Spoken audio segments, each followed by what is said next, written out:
Hello everybody. We're here at the park in Phoenix, Arizona today, and here we have my Guillows Cessna 170 kit that I've built recently, and we're going to try to do the maiden flight on her today.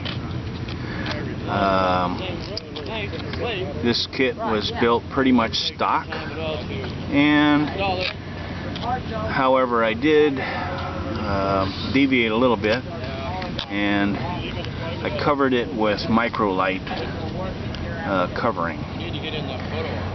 So we're gonna use the handy dandy winder there on it, and we're going to give it a toss and see how she survives.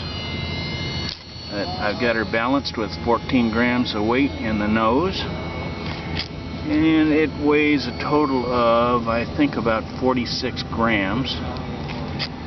So I think since it's balanced pretty well, I think it will I think it should fly fairly well. So